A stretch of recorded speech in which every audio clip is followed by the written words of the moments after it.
మహోన్నతుడైన దేవాతి దేవుని ఘనమైన నామానికి కృతజ్ఞత స్తుతి స్తోత్రములు కలుగును గాక.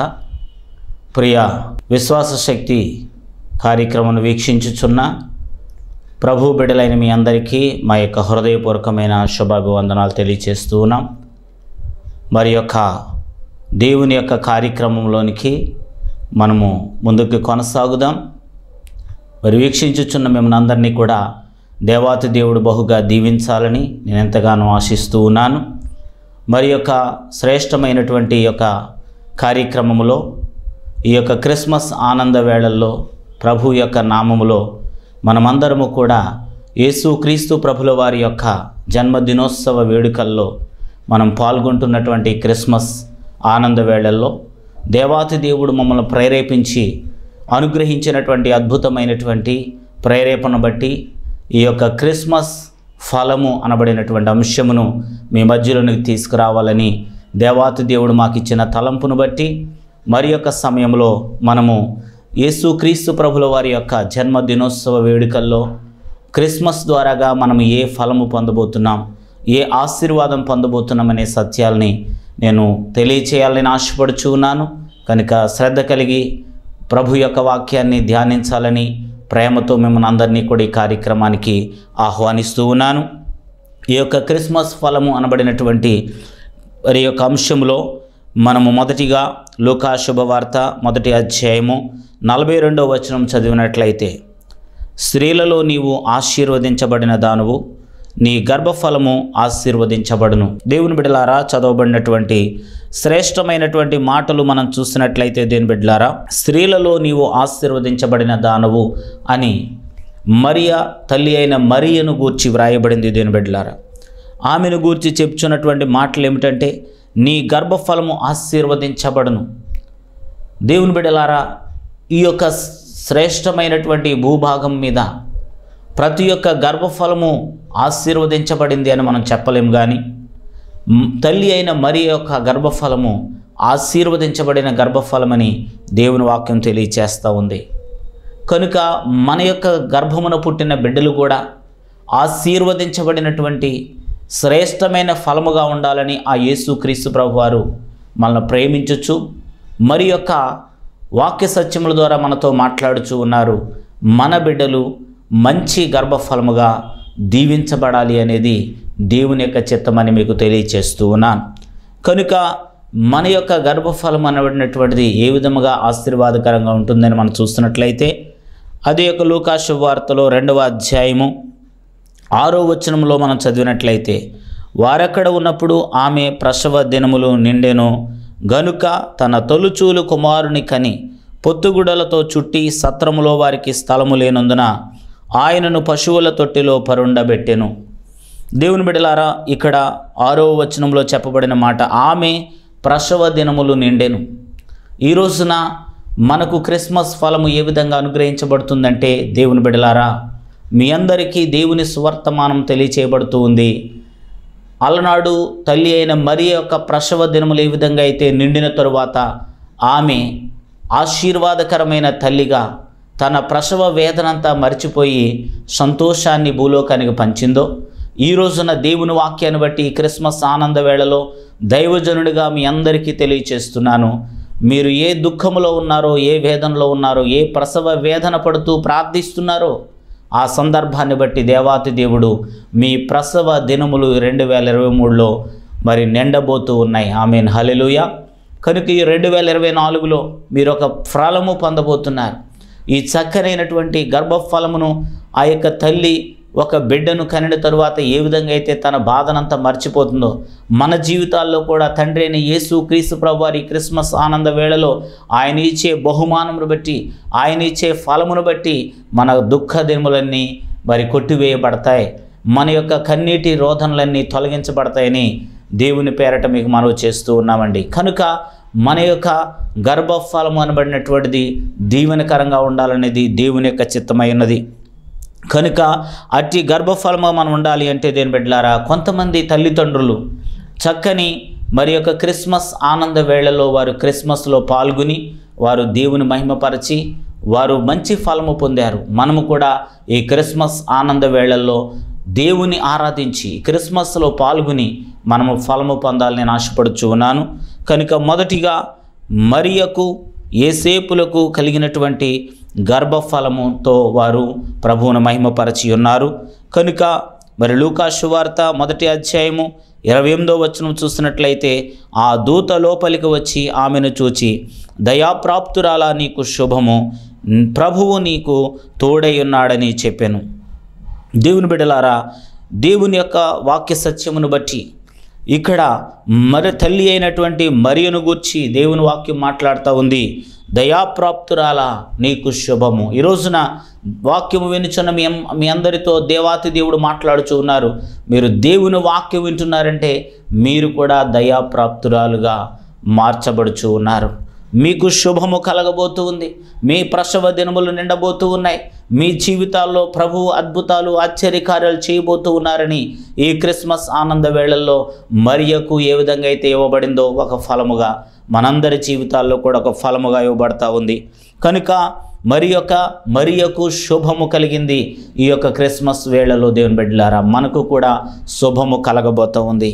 ఆ శుభము ఏమిటంటే, యేసుక్రీస్తు ప్రభువారు ఈ లోకానికి మనందరి పాపముల నిమిత్తము బలియాగం అవ్వడానికి జన్మించినటువంటి దైవ కుమారుడు అనే సత్యాన్ని మీకు తెలియచేస్తూ ఉన్నాను. మన యొక్క వేదములు మరి తెలియచేస్తూ ఉన్నాయి. దేవుని బిడ్డలారా, సర్వ పాప పరిహారో రక్త ప్రోక్షణం అవశ్యం, తద్రక్తం పరమాత్మేన పుణ్యదాన బలియాగమని దేవుని వాక్యం తెలియచేస్తాం. వేదాలలో చెప్పబడి ఉంది. కనుక అదే వాక్యంలో కూడా వ్రాయబడి ఉంది, సర్వ మానవాళి పాపము నిమిత్తమై యేసుక్రీస్తు ప్రభువారు బలియాగం అవటానికి ఈ లోకానికి దిగివచ్చిన నిజమైన దేవుడు. కనుక యేసుక్రీస్తు ప్రభువారు మరియ తల్లికి జన్మించడం వలన ఆమెలో ఏ శుభము కలిగింది అని మనం చూస్తున్నట్లయితే దేవుని బిడ్డలారా, ఆమె ఎన్నో కష్టాలని భరించి, నిందలు భరించి ఆమె ఒక ఫలమును ఈ లోకానికి అందించింది దేవుని బిడ్డలారా. కనుక మరియా, తల్లి అయిన మరియా అప్పటికి ప్రధానము చేయబడి ఉన్నది. యూదుల యొక్క ఆచార ప్రకారముగా 1 నిశ్చితార్థం ఉంటుంది, 2 ప్రధానం ఉంటుంది, 3వది వివాహం ఉంటుంది.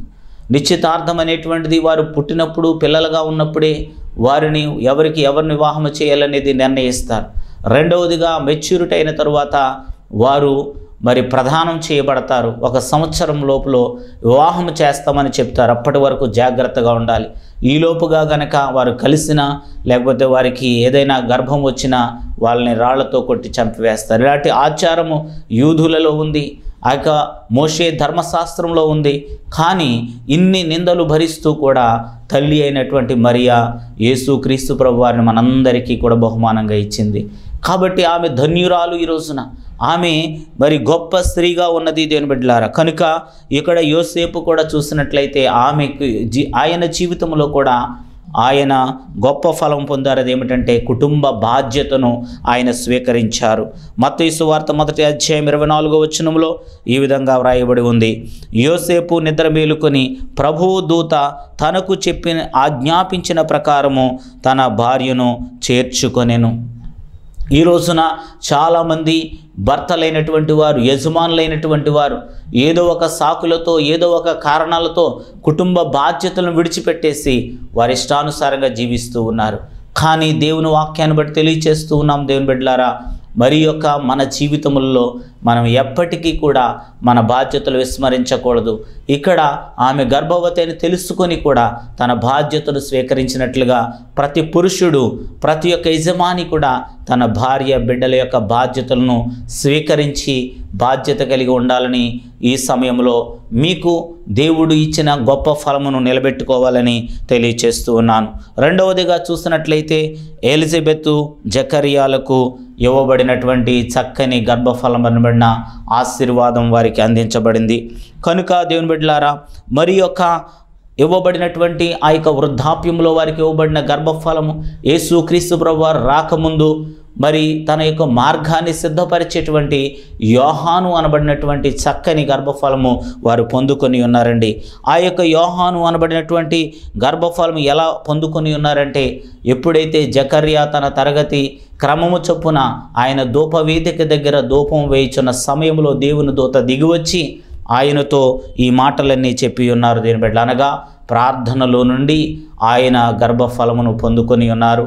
అప్పటికి వృద్ధాప్యములో ఉన్నారు, కానీ ప్రభువు వారిని దర్శించారు. ఎందుకంటే రాబోయేటువంటి యేసుక్రీస్తు ప్రభుల వారిని మరి మార్గం సరళము చేయటానికి అనేకులకు మరి మారు మనస్సునకు సంబంధించినటువంటి బాప్తిసం ఇచ్చే యోహానును ఈ లోకానికి పంపించబడి చక్కని ఫలము వారు పొందారండి దేవుని బిడ్డలారా. రెండవదిగా వారు మార్గము సిద్ధపరిచే యోహానును వారు పొందుకొని ఉన్నారండి. లూకా సువార్త 1వ అధ్యాయము 17వ వచనంలో చూసినట్లయితే దేవుని బిడ్డలారా, అక్కడ చెప్పబడినటువంటి మాట, మరియు అతడు తండ్రుల హృదయమును పిల్లల తట్టును అవిధేయులను నీతిమంతులను జ్ఞానమును అనుసరించుటకును త్రిప్పి ప్రభువు కొరకు ఆయత్తపడి ఉన్న ప్రజలను సిద్ధపరచుటకే ఏలియా యొక్కయు ఆత్మయు శక్తియు గలవాడై ఆయనకు ముందుగా వెళ్ళును గనుక నీకు సంతోషము మహానందము కలుగును, అతడు పుట్టినందున అనేకులు సంతోషింతురు అని చెప్పాను. దేవుని బిడ్డలారా, మార్గము సిద్ధపరిచేటువంటి మంచి బాధ్యత కలిగిన పిల్లలుగా మన పిల్లలు ఉండాలి. యేసుక్రీస్తు ప్రభువారిని ప్రకటించేవారుగా ఉండాలి. యేసు ప్రభువారి సత్యాన్ని అనేక మందికి అందించేవారుగా మన బిడ్డలు ఉన్నప్పుడు వారెంతో దివ్యమైన ఆశీర్వాదకరమైన వ్యక్తులుగా ఉంటారు. దీని బిడ్డలారా, అట్టి గొప్ప ఫలమును వారు పొందుకొని ఉన్నట్లుగా మనం చూస్తూ ఉన్నాం. ఇటు యొక్క యోహాను ఎంతో ఆశీర్వాదకరమైనటువంటి వ్యక్తిగా మనం చూస్తూ ఉన్నాం. దేని బిడ్డలారా, ఇటు మంచి గర్భఫలమును వారు పొంది దేవుని కొరకు శ్రేష్టమైనటువంటి వ్యక్తిని తీసుకొచ్చారు. ఆయన రోషము కలిగి సేవ చేశారు. దీని వల్ల సేవకులుగా ఈ రోజున చాలామంది కూడా భయపడుతూ సేవ చేస్తున్నారు, కానీ అలనాడు యోహాను చాలా రోషము కలిగి సేవ చేశారు. ఆయన తన యొక్క జీవితంలో దేవుని బిడ్డలారా ఏ యొక్క విషయాన్ని కూడా ఆయన రాజీ పడలేదు. ప్రతి విషయాన్ని ఉన్నదన్నట్లుగా మాట్లాడినటువంటి యోహానుగా మనం ఇక్కడ చూస్తూ ఉన్నాం. మరి అతని యొక్క వ్యక్తిగత జీవితంలో అతను నాకు ఎంత ప్రమాదం వస్తుంది అని ఆలోచన చేయలేదు, కానీ దేవుడు చెప్పమన్నటువంటి మాటను ఆయన ఖరాఖండిగా బోధించారు. దేని బిడ్డలారా, ఆయన ఉద్దేశం ఏంటంటే నా తల తీసేసినా పర్వాలేదు, కానీ నేను దేవుని వాక్యాన్ని ప్రకటిస్తాను, నేను తప్పును యథార్థంగా ఖండిస్తాను అని చెప్పి ఆయన నిలబడిన వ్యక్తిగా లూకా శుభవార్త 3వ అధ్యాయము 19-20 వచనాలు చదివినట్లయితే, అయితే శతాబ్దాధిపతి అయిన హేరోదు చేసిన సకల దుష్కార్యముల నిమిత్తమును అతని సోదరుని భార్య అయిన హేరోదియ నిమిత్తమును యోహాను అతని గద్దించినందుకు అది వరకు తాను చేసినవన్నీ చాలవన్నట్టు అతడు చెరసాలలో వేయించెను. ఇక్కడ మనం చూసినట్లయితే ఇతను మరి ఈ యొక్క హేరోదియ యొక్క తప్పులను, తన యొక్క సహోదరుని యొక్క భార్యను తనతో ఉంచుకున్న పరిస్థితిని బట్టి అతన్ని ఖండించడం జరిగింది. దేని బిడ్డలారా, ఆ విషయాన్ని బట్టి నన్ను చెరసాల్లో వేస్తారేమో, నన్ను శిక్షిస్తారేమో అని ఎప్పుడూ భయపడలేదు యోహాను, కానీ రోషము కలిగి ధైర్యము కలిగి ఆయన మాట్లాడి ఉన్నారు. దేని బిడ్డలారా, ఎందుకంటే ఆ పరలోక రాజ్యములో నేను దేవుని యొక్క కిరీటాన్ని నేను పొందాలి, దేవుని యొక్క మహిమ ఎదుట నేను నిలవాలి అనేటువంటి విశ్వాసముతో ఆయన కొనసాగడాన్ని మనం చూస్తూ ఉన్నామండి. కాబట్టి ఎలిజబెత్, జకరియాలు కూడా మనకు బోధిస్తూ ఉన్నారు. వృద్ధాప్యమందు కూడా చక్కని గర్భఫలం పొంది రోషము కలిగిన సేవకుని వారు లోకానికి అందించి ఉన్నారు. దేని బిడ్డలారా, కాబట్టి మనము కూడా ఏ వయస్సులో అయినప్పటికీ ప్రభువుని అడిగితే ప్రభువు గర్భఫలం ఇస్తారు. వారిని రోషము కలిగిన బిడ్డలుగా, పవిత్రత కలిగిన బిడ్డలుగా, నీతి కలిగిన బిడ్డలుగా, యథార్థత కలిగిన బిడ్డలుగా మనం పెంచినప్పుడు వారు ఎంతో చరిత్రలో గొప్పవారుగా ఉంటారు. అందుకని ఈ యొక్క యోహాను తొలగించబడి ఆయన మరి ఈ విధంగా నశించినప్పటికీ తన తరువాత శిష్యుడైనటువంటి యోహాను మరల వచ్చారు.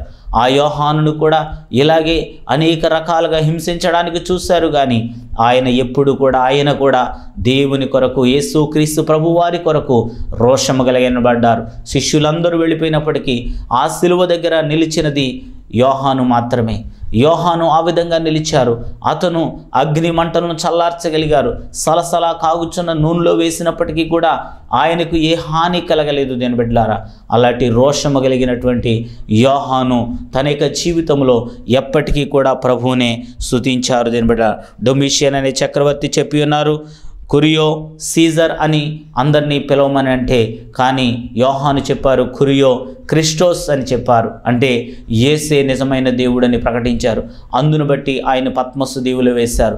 ఆయనను కూడా పద్మసు దీవులో యేసుక్రీస్తు ప్రభువారు పరలోక దర్శన భాగ్యం ఆయనకు అనుగ్రహించి ఆయన చేత మరి మనందరికీ మరి మార్గదర్శకమైనటువంటి పరలోక రాజ్యాన్ని చూపించే మరి దర్శన గ్రంథముగా ప్రకటన గ్రంథాన్ని దేవాతి దేవుడు వారి ద్వారా మనకు అందించి ఉన్నారు దేని బిడ్డలారా.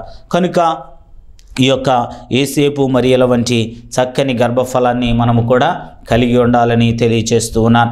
మూడవదిగా మనం చూసినట్లయితే ఈ క్రిస్మస్ ఆనంద వేళల్లో మంచి వ్యక్తులుగా మంచి ఫలముగా జ్ఞానులు మనకి కనిపిస్తూ ఉన్నారండి.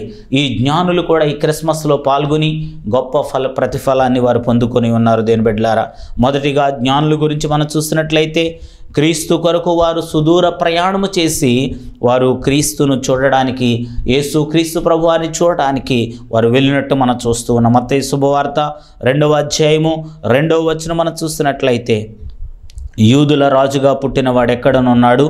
తూర్పు దిక్కున మేము ఆయన నక్షత్రమును చూచి ఆయనను పూజింపవచ్చితిమని చెప్పిరి. దేవుని బిడలారా, తూర్పు దిక్కున ఆయన నక్షత్రమును చూసి సుదూర ప్రాంతాల నుండి ఆయన పూజించడానికి వచ్చి ఉన్నారు దేని బిడ్డల. ఈ రోజున మనము కూడా ఆయన పూజించేవారుగా ఉండాలి, ఆయన ఆరాధించేవారు ఉండాలి, ఆయన మహిమపరిచేవారముగా ఉండాలి దేని బిడ్డలారా.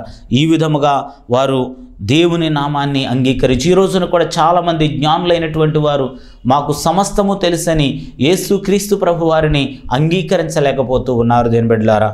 మరి చరిత్రలో చూసినట్లయితే సర్ విలియం రాన్సే అనేటువంటి ఒక వ్యక్తి 1951లో స్కాట్లాండ్లో జీవించి ఉన్నారు. ఆయన 3 డాక్టరేట్లు పొంది ఉన్నారు. మరి ప్రభుత్వం వారు లేకపోతే ఆయా సంస్థల వారు 9 డాక్టరేట్లు ఇచ్చారు. ఈ విధంగా 12 డాక్టరేట్లు ఆయన కలిగి ఉన్నారు దేని బిడ్డలారా. మన భారతదేశంలో భారతరత్న అనేది గొప్ప అవార్డుగా ఉంది, అలాగే ఆస్కార్ అవార్డు ఉంది, అలాగే ప్రపంచవ్యాప్తంగా నోబెల్ బహుమతి ఉంది. కానీ ఈ రోజున మరి ఆ యొక్క బ్రిటిష్ వారు ఇచ్చేటువంటి గొప్ప పదవి, గొప్ప అవార్డు ఏంటంటే సర్ అనేటువంటిది. ఈ సర్ అనేటువంటిది కూడా ఆయన పొందారు. అలాంటి సర్ విలియం రాన్సీ అనేటువంటి వ్యక్తి ఏమనుకున్నారంటే, నేను బాగా చదివాను కాబట్టి, అన్ని ఆర్కియాలజీ నేను చదివాను కాబట్టి, మరి ఆ యొక్క దేవుని గ్రంథాన్ని తప్పు అని నిరూపిద్దామని చెప్పి ఆ యొక్క అపోస్తుల కార్యాన్ని ఆయన చదివారు. ఆ అపోస్తుల కార్యముల గ్రంథంలో 32 దేశాల గురించి, 54 పట్టణాల గురించి, 9 దీవుల గురించి ఉన్నాయి. ఇది వాటి మధ్య ఉన్న దూరము కానీ, వాటి మధ్య ఉన్నటువంటి కొలతలు కానీ ఏదైనా తప్పు అని నిరూపిద్దాం అనుకున్నాడు. కానీ అన్నీ చూసినప్పుడు వాక్యంలో ఉన్నది ఉన్నట్టుగా ఉన్నది. కాబట్టి వెంటనే అతను ఎంత రీసెర్చ్ చేసినా కూడా దాన్ని నిరూపించలేక చివరికి తను కూడా నేను మరి ఏమీ కూడా తప్పు నేను దీనిలో కనుక్కోలేదని ప్రభువును రక్షకునిగా ఆయన అంగీకరించి ప్రభు బిడ్డగా మార్చబడ్డారు. ఈ రోజున అనేకులైన జ్ఞానవంతులు, అనేకులైన గొప్పవారు ప్రభు అయి తిరుగుతున్నారు. కానీ మీరు ఇంకా ఈ వాక్యాన్ని ధ్యానిస్తున్నటువంటి, లేదంటే ఈ యొక్క వాక్యం ద్వారా ఆలకిస్తున్నటువంటి మీరు ఇంకా హృదయాన్ని ఎందుకు యేసుకి అంగీకరించలేదు? లేకపోతే మీ కుటుంబ సభ్యులు ఇంకా ఎందుకు స్వీకరించలేదు? అలనాడు గొప్ప గొప్ప జ్ఞానులే యేసయ్యను అంగీకరించారు. ఈ రోజున ఈ క్రిస్మస్ శుభవేళల్లో మీరు యేసయ్యను ఆరాధించండి, తద్వారాగా దీవించబడతారు. రెండవదిగా ఈ యొక్క జ్ఞానులు చూసినట్లయితే మంచి సమర్పణ చేసి ఉన్నారు. మత్తయి సువార్త 2వ అధ్యాయము 11వ వచనం చూసినట్లయితే, సాగిలపడి పూజించి తమ పెట్టెలను విప్పి బంగారమును, సాంబ్రాణిని, బోళములను కానుకలుగా ఆయనకు సమర్పించిరి. మంచి అర్పణ వారు అర్పించి ఉన్నారు. మనం కూడా మనకు కలిగిన దానిలో నుంచి మంచి సమర్పణ కలిగినటువంటి హృదయములతో మనము యేసయ్యకు మనం సమర్పించేటువంటి వారముగా ఉండాలి దేవుని బిడ్డలారా. కనుక మంచి సమర్పణ హృదయముతో మనం ఎప్పుడైతే ఉన్నామో నిశ్చయముగా మన తండ్రి అయినటువంటి దేవుడు మన యొక్క సమర్పణను ఆశీర్వదించే దేవుడై ఉన్నారు. కనుక ఏదో ఒకటి ఇద్దాములే, మన జేబులో ఏదుంటే అది తీసిద్దాములే అనే ఉద్దేశంతో కాదు. వీరు ముందుగానే 2 సంవత్సరాల ముందుగా వారి యాత్ర ప్రయాణమైంది. ముందుగానే వారి పెట్టెల్లో వారి యొక్క భద్రం చేసుకున్నటువంటి మంచి శ్రేష్టమైన కానుకను తీసుకెళ్ళి యేసయ్యకు సమర్పించారు. అతి శ్రేష్టమైనటువంటిది మన దగ్గర కలిగిన దానిలో కూడా అతి శ్రేష్టమైనది మనం ఎప్పుడైతే యేసయ్యకు సమర్పిస్తామో అది యేసు క్రీస్తు ప్రభు వారు దాన్ని అంగీకరించి దానిని బట్టి మనల్ని ఎంతగానో దీవించే దేవుడై ఉన్నారు. కనుక జ్ఞానుల వలె మనము కూడా మంచి అర్పణ అర్పించాలని ప్రభువు పేరట మీకు మనవి చేస్తూ ఉన్నాను దేవుని బిడ్డలారా. కనుక మనము దేవునికి ఎంతగా మనము సమర్పణ హృదయముతో ఇస్తామో అంతగా మనం పొందుకుంటాము. మన జీవితంలో మనం విత్తేది, మనం దేవునికి ఇచ్చేది చాలా కొద్ది మాత్రమే. ఒక కొబ్బరికాయని మనం భూమిలో పాతిపెట్టినప్పుడు ఆ కొబ్బరికాయ ఒక పెద్ద వృక్షముగా, చెట్టుగా మారి అది కొన్ని వందల వేల కాయల్ని కాస్తుంది దీని బిడ్డలారా. అలాగే మనం దేవుని సన్నిధానంలో విత్తుచున్న ఒక చిన్న కానుక అనేది విస్తారమైన ఆశీర్వాదాలను మనకు తిరిగి మరలా యేసుక్రీస్తు ప్రభువు మనకు అందిస్తారు దీని బిడ్డలారా. కనుక మీరు ఒక శ్రేష్టమైన అర్పణ దేవునికి అర్పించేవారుగా ఉండాలని ప్రభువు పేట మనవి చేస్తున్నాను. కనుక ఈ యొక్క ముగ్గురు జ్ఞానులను గూర్చి బైబిల్ గ్రంథం రాయబడింది. కానీ చరిత్రకారులు తెలియచేసేది ఏంటంటే 4వ జ్ఞాని కూడా ఉన్నారు అని. ఆ 4వ జ్ఞాని పేరు ఆర్టబాన్ అనేటువంటి జ్ఞానిగా మరి చరిత్ర తెలియచేస్తూ ఉంది.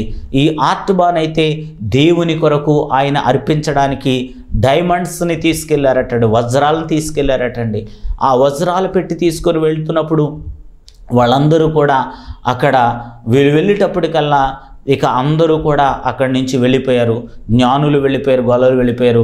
యేసుక్రీస్తు ప్రభువారిని కూడా తీసుకుని మరియా యోసేపులు కూడా ఐగుప్తునకు వెళ్ళిపోయారు. ఎందుకంటే అక్కడ హేరోదు ప్రతి ఒక్క 2 సంవత్సరాలు ఉన్నటువంటి మగపిల్లల్ని చంపివేయాలని ఆజ్ఞ ఇవ్వబడింది దీని బిడ్డలారా.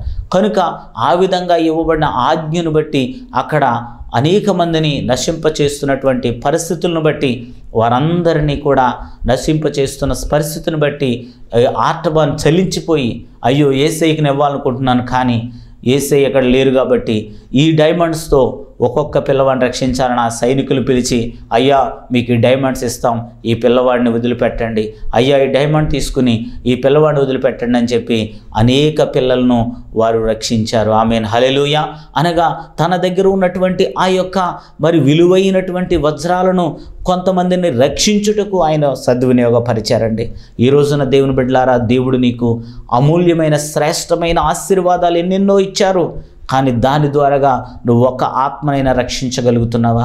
దాన్ని వెచ్చించి నువ్వు ఒక ఆత్మనైనా రక్షించగలుగుతున్నావా? ఈ లోకంలో ఒక ఆత్మను కూడా రక్షించలేకపోతే ఈ లోకంలో మనం ఏ విధమైన ఆశీర్వాదాన్ని పొందలేమండి. కాబట్టి దేవుని బిడ్డలారా, మీరు గమనించండి, గ్రహించండి. దేవుని నామం పేరట మనమందరము గ్రహించాల్సినటువంటి సత్యమేమనగా దేవుని బిడ్డలారా, మన యొక్క ధనమును కూడగట్టుకుని ఈ లోకంలో ఉంచుకునే కంటే దానిని దేవుని కొరకు మరి సద్వినియోగపరచడం అనేది దేవునికి ఎంతో కృతజ్ఞత కలిగినటువంటి జీవితం.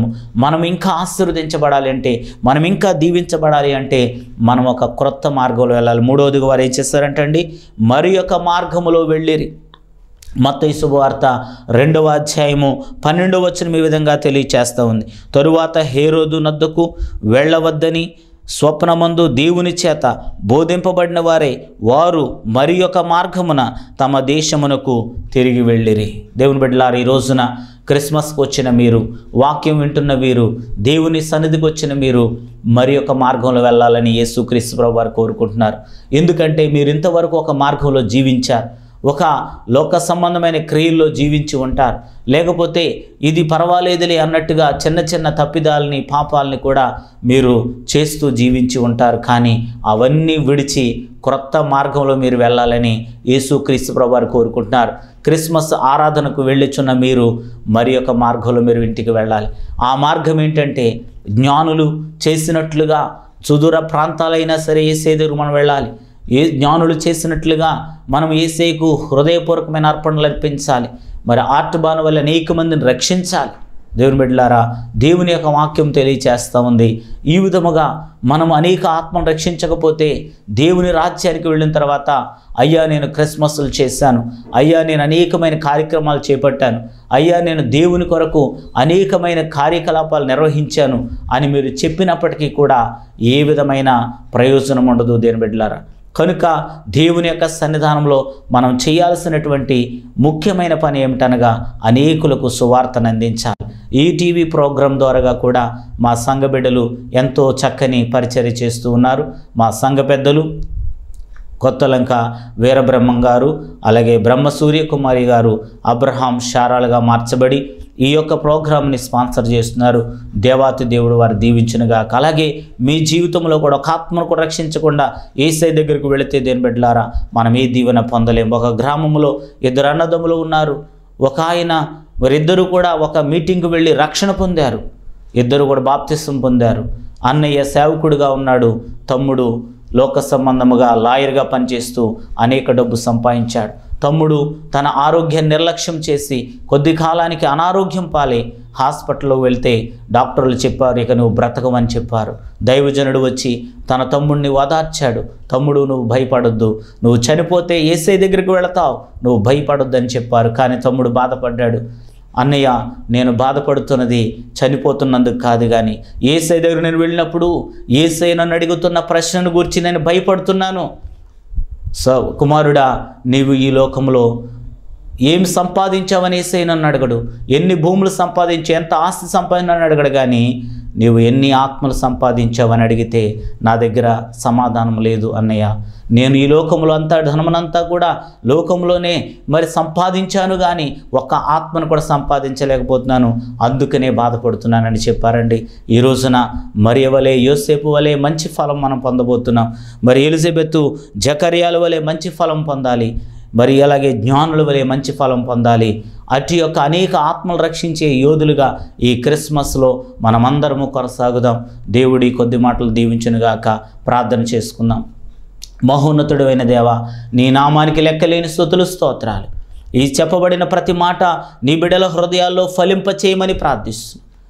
యోసేపు వలె, మరియ వలె ఈ లోకానికి ఎన్నో శ్రమలు అనుభవించి వారు నిన్ను ఈ లోకానికి అందించారు ప్రభువా. మేము కూడా ఎన్ని శ్రమలు అనిపించినా మీరు ప్రతిఫలం పొందుతారని చెప్తూ ఉన్నారు ప్రభువా. అదే రీతిగా నా ప్రభువానికి స్తోత్రాలు ప్రభువా. తండ్రి, ఇదిగో ఎలిజబెత్, జకర్యాల వలె కూడా మేము రోషము కలిగిన వ్యక్తులను ఈ లోకానికి అందించాలి. జ్ఞానుల వలె నా ప్రభువా యొక్క మంచి తండ్రి నా ప్రభువా అర్పణ అర్పించి మంచి మార్గంలో వెళుతూ అనేకులను మంచి మార్గంలో, రక్షణ మార్గంలో మేము నడిపించాలని నువ్వు కోరుకుంటున్నావు ప్రభువా. నీకు స్తోత్రాలు ప్రభువా. కాబట్టి ఈ సమయంలో వారి హృదయాల్లో ఉదయించమని ప్రార్థిస్తున్నాం, వారి హృదయాల్లో ఫలింపచేయమని ప్రార్థిస్తున్నాం. మీకే స్తోత్రం. హల్లెలూయా, హల్లెలూయా, హల్లెలూయా.